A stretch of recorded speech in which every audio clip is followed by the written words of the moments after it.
बाजार नहीं वो ले जाते हैं बेचने वाले। गाइस हम जा रहे आता है टप्पो में चर्च। आज मेरी तबीयत खराब हो रखी जिंदा है, माल आता है। तो आज व्लॉग मेरी मम्मी बनाएंगी। तो गाइस मेरे बेटे का गला बैठ गया है, इसलिए हाँ मैं आज बना रही हूँ इसकी चैनल का व्लॉग। तो हैप्पी ईस्टर सब लोगों को हमारी पूरी फैमिली की तरफ से। तो यहाँ पे बैठी है मेरी सासू माँ, मेरी बुआ सास, हाय, ये मेरा प्यारा बेटा एरिक और मेरा छोटा बेटा निक, जिसे ये देखिए कार में बैठे ही नींद आ गई। निक आगे के दिखाओ। नहीं और बताओ, ये स्कूटियाँ वो कड़क जाती हैं। ये मेरे दादू, ये हम हैं और ये मेरे दोनों पोते हैं और हम जा रहे हैं चर्च, फतेहपुरी चर्च। और आज ईस्टर है तो आप सभी को ईस्टर की शुभकामनाएं। और ये मेरा बेटा है जो ड्राइव कर रहा है। अब हम चर्च पहुंच जा रहे हैं, फिर वहां पहुंच जाएंगे, फिर आपको और दिखाएंगे। आपने सही बोला। हम तो सही बोलते हैं। दादू तो प्रो प्लेयर है, प्रो से भी ज्यादा प्रो प्लेयर है। उधर ही से निकल के फिर जाएगी। हाँ लेकिन जा तो रही है।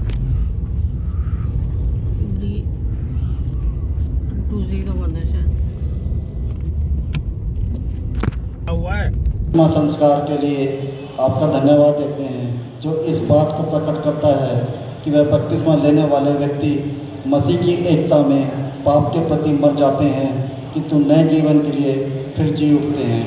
आमीन। आमीन। आइए हम प्रार्थना करें। हे प्रेमी पिता, हम इन बच्चों को आपके पास लाते हैं। केवल आप ही उन लोगों को जो विश्वास से आपके पास आते हैं नया जन्म दे सकते हैं और पाप के दंड से बचा सकते हैं। आप इन बच्चों को ग्रहण कीजिए और मसीह की देह में इन्हें सदा के लिए अपना बना लीजिए। इन्हें नया जन्म दीजिए और बचाइए। इन्हें संसार में अपने उद्धार का माध्यम बनाइए। हम ये सब अपने प्रभु यीशु मसीह के नाम से मांगते हैं। आमीन। परमेश्वर उस सामर्थ्य से जो क्रियाशील है हमारी प्रार्थना और कल्पना से कई अधिक कार्य कर सकता है, उसी परमेश्वर की महिमा कलीसिया में तथा मसीह यीशु में पीढ़ी से पीढ़ी तक होती रहे। आमीन। अब ये समय है कि माता पिता अपने बच्चों के बिहाफ पर प्रतिज्ञाएं करेंगे और जब तक ये बच्चे बड़े होकर कन्फर्म नहीं होते हैं तब तक जो है मसीह शिक्षाओं में इनका पालन पोषण करेंगे। तो माँ बाप ये जवाब देंगे, जी हाँ मैं वचन देता या देती हूँ। ठीक है। आप अपने बच्चे को बपतिस्मा के लिए लाए हैं। क्या आप परमेश्वर के और इस मंडली के सामने वचन देते हैं कि आप स्वयं कलीसिया के विश्वास का दृढ़ता से समर्थन करते रहेंगे और उसे बनाए रखेंगे? जी हाँ मैं वचन देता या देती हूँ। ठीक है।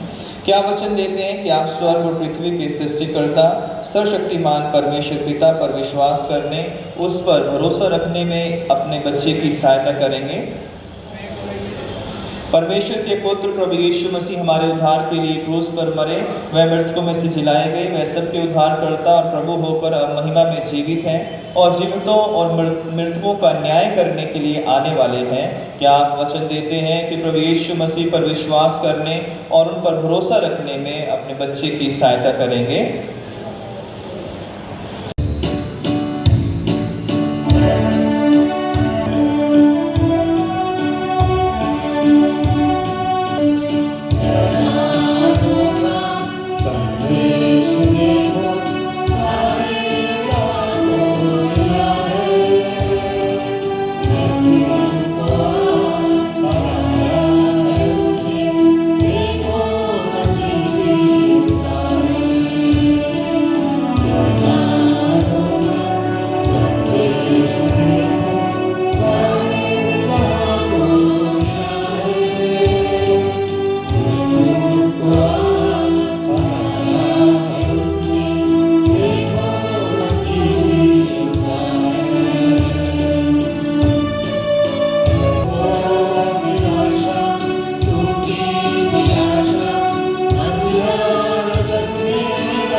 जी उठे हैं, हाँ सचमुच वो जी उठे हैं। प्रभु जी उठे हैं, हाँ सचमुच वो जी उठे हैं। परमेश्वर का हम धन्यवाद करते हैं, जैसा मैंने अभी बताया कि हम एक जीवित परमेश्वर की आराधना करते हैं और हम इसलिए उसे जीवित कहते हैं क्योंकि वो अनादिकाल से था, है और हमेशा रहेगा। हम प्रभु यीशु मसीह का धन्यवाद करते हैं क्योंकि प्रभु यीशु मसीह जो है वो पुनरुत्थान और जीवन है। उन्होंने कहा मैं पुनरुत्थान और जीवन मैं हूँ, जो कोई मुझ पर विश्वास करेगा यदि वो मर भी जाए तो भी वो जीवित रहेगा। तो हम प्रभु यीशु मसीह की जब आराधना करते हैं तो यीशु मसीह एक जीवित परमेश्वर है, पवित्र आत्मा एक जीवित परमेश्वर है, पिता परमेश्वर एक जीवित परमेश्वर है और उसने वही जीवन हमारे अंदर भी दिया है कि हम भी उसमें जीवन को पाए, जिसको देने के लिए वो क्रूस पर चढ़ा और इस पृथ्वी पर आया और उसने जो है हमारे लिए अपनी जान दी है। पुनरुत्थान का जो सिद्धांत है वो नए नियम में जो है मसीह के पुनरुत्थान की जो घटना है वो चारों सुसमाचारों में उसकी मृत्यु, उसके पुनरुत्थान का जो वर्णन है वो मत्ती में, मरकुस में, लूका में, यूहन्ना में, चारों सुसमाचारों में हमें मिलता है। और हम जानते हैं कि मृत्यु जो है वो एक ऐसी कड़वी सच्चाई है जिसको चाहकर भी कोई जो है टाल नहीं सकता है और जिसके सामने जो है चाहे राजा हो, बड़े बड़े महाराजा हो, चाहे कितने ही पैसे वाले क्यों ना हो, उन्हें एक ना एक दिन जो है मृत्यु के सामने झुकना ही पड़ता है। और इसलिए जो है जब मौत आती है तो कोई उससे छिप नहीं सकता है और कोई उससे भाग नहीं सकता है, या कोई देश बदलकर या जगह बदलकर या कमरा बदलकर या सीट बदलकर जो है वो मृत्यु से बच नहीं सकता है। अगर उसकी मृत्यु आई है, अगर नहीं आई है तो परमेश्वर उसे कोई मार नहीं सकता, लेकिन अगर समय आ गया है तो उसे कोई बचा नहीं सकता है।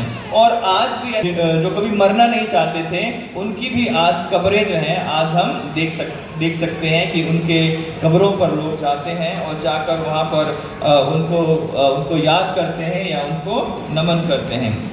और हम देखते हैं कि प्रभु यीशु मसीह ने अलग अलग जगहों पे अपने उनके कल्चर के अकॉर्डिंग जो है लोग खुशियां मनाते हैं। क्यों मनाते हैं?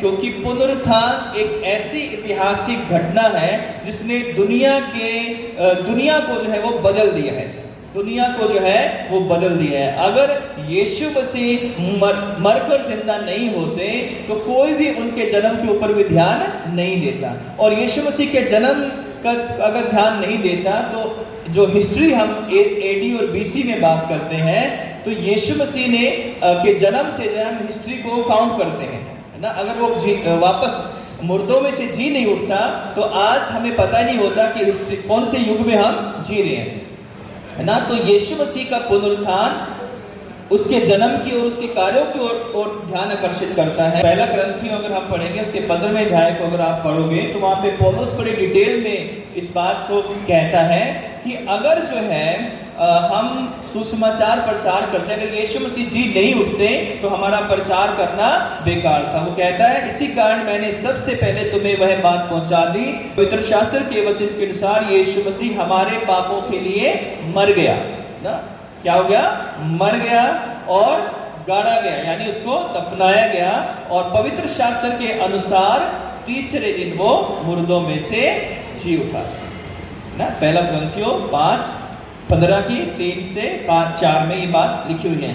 फिर है अगर पुनरुत्थान नहीं होता तो कोई सुसमाचार की बात नहीं करता ना, क्योंकि एक आम घटना होती कि एक व्यक्ति आया, उसने बड़े बड़े काम किए, शिक्षाएं दी और वो मर गया और उसकी कब्र वहाँ पर है उसकी कब्र, और जाकर देखो कि उसमें जो है वो आज भी वो कब्र उसकी गवाही देती है कि वो कब्र में पड़ा हुआ है। लेकिन यीशु मसीह का पुनरुत्थान जो है वो सुसमाचार के ऊपर पक्की मोहर लगाता है। फिर हमारा प्रचार करना जो है व्यर्थ, तो टिकट भी पक्की नहीं होगी, क्योंकि यीशु मसीह ने कहा था स्वर्ग से आते ही जो उन्होंने 30 साल में जब सेवा शुरू की, पहला शब्द उन्होंने बोला कि मन फिराओ, सुसमाचार पर विश्वास करो, क्योंकि परमेश्वर का राज्य तुम्हारे बीच में है ना। स्वर्ग सब जाना चाहते हैं लेकिन टिकट की चिंता किसी को राज्य में पहुंचाएगा। अगर नहीं लिया है तो अभी समय है कि उस टिकट को ले लो, है ना। जानते हो सिकंदर महान की कहानी पढ़ी है?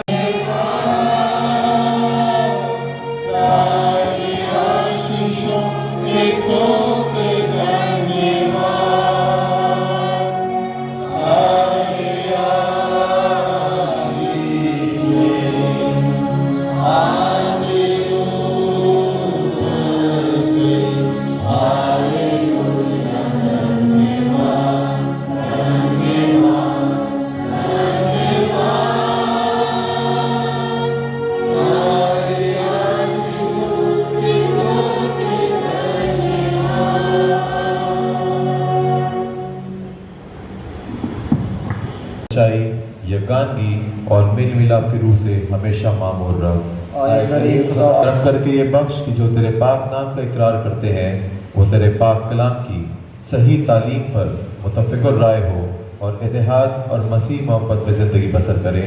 आए गरीब खुदा हमारी सुन।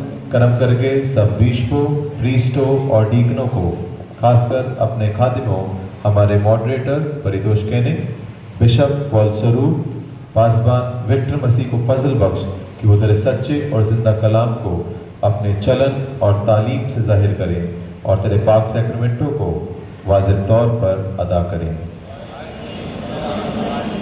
करम करके अपने दीगर बंदों को बरकत दे जो अपनी अपनी खिदमत से कलीसिया की तामीर और सब हाकिमों और खुसूसन हमारी राष्ट्रपति द्रौपदी मुर्मू, प्रधानमंत्री नरेंद्र मोदी, इस सूबे के लेफ्टिनेंट गवर्नर तरनदीप सिंह संधू और मुख्यमंत्री रेखा गुप्ता और उन सबको जो उनकी तरफ से इख्तियार रखते हैं ऐसी हिदायत फरमा कि तेरे बंदों का इंतज़ाम इंसाफ और अमन के साथ हो,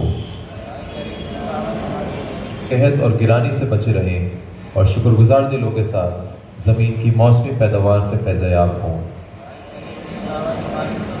करम करके उन सब को जो इस चंद रोज़ा ज़िंदगी में तकलीफ़, गम, मोहताजी, बीमारी, खासतौर से हमारी कलीसिया के ये लोग जो बीमार हैं, अपनी बादशाही चल्ला और ये बख्श की हम और तेरे तमाम बंदे रूल कुदस की दायमी रफ़ाकत से ज़िंदा किए जाकर खुशी के साथ तेरे बेटे को उसकी दूसरी जलाली आमद के वक्त देखे कि वही हमारा दरमियानी और शफी है।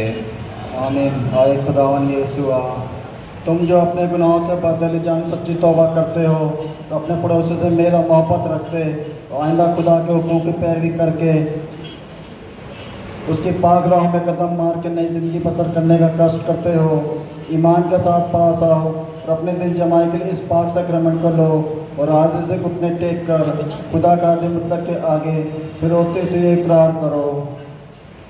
आए कारने मतलब खुदा, हमारे खुदा यीशु मसीह के बाप, सब चीज़ों के खालिक और सब आदमियों के मुंसिफ, हम रो रो कर अपने तरह तरह के गुनाह और बदियों का इकरार करते हैं जो हमने वक्त बेवक्त ख्याल कौल और फैल से तेरे जनाबी लायक के बरखिलाफ बशद्दत की है, जिनके सबब तेरे कहरो गज़ब का हम पर भड़कना इंसाफ था। हम दिलो जान से तौबा करते हैं और अपने बेजा कामों के सबब निहायत गमगीन हैं। उनकी याद हमको तल्ख मालूम होती है, उनका बोझ हमसे उठाया नहीं जाता। आए कमाल रहीम बाप, हम पर रहम कर, हम ताकि जो कोई इस पर ईमान लाए हलाक न हो बल्कि हमेशा की ज़िंदगी पाए। जो मुकद्दस पौलुस कहता है वो भी सुनो। ये बात सच और हर तरह से कबूल करने के लायक है कि मसीह यीशु गुनहगारों को नजात देने के लिए दुनिया में आया। जो मुकद्दस यूहन्ना कहता है वो भी सुनो। अगर कोई गुनाह करे तो बाप के पास हमारा एक मददगार मौजूद है, यानी यीशु मसीह रास्तबाज, और वही हमारे गुनाहों का कफ़ारा है। खुदावन तुम्हारे साथ दिया और अपनी उस बेशकीमत मौत की एक दायमी यादगार मुकर्रर की और अपनी मुकद्दस इंजील में हमको फरमाया कि जब तक मैं फिर ना आऊं तुम इसे करते रहो। जिस रात वह हवाला कर दिए गए उसने रोटी ली और फिर अश्क करके तोड़ी और अपने शागिर्दों को देकर कहा, लो खाओ, ये मेरा बदन है जो तुम्हारे लिए दिया जाता है, मेरी यादगारी में ऐसा ही किया करो। खाने के बाद उसने प्याले को लिया और तेरा शुक्र करके उनको दिया और कहा, तुम सब इसमें से पियो क्योंकि नए अहद का ये मेरा खून है जो तुम्हारे बहुतों की गुनाहों की माफ़ी के वास्ते बहाया जाता है। जब इसे पियो तुम मेरी यादगारी में ऐसा ही किया करो।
का इत्मीनान हमेशा आपके साथ रहे।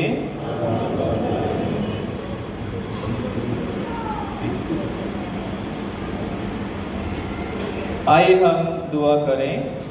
आए रहीम खुदा और तेरे अजीज बेटे की बेबहा मौत और अजीयत के स्वाब के सबब उम्मीद की रात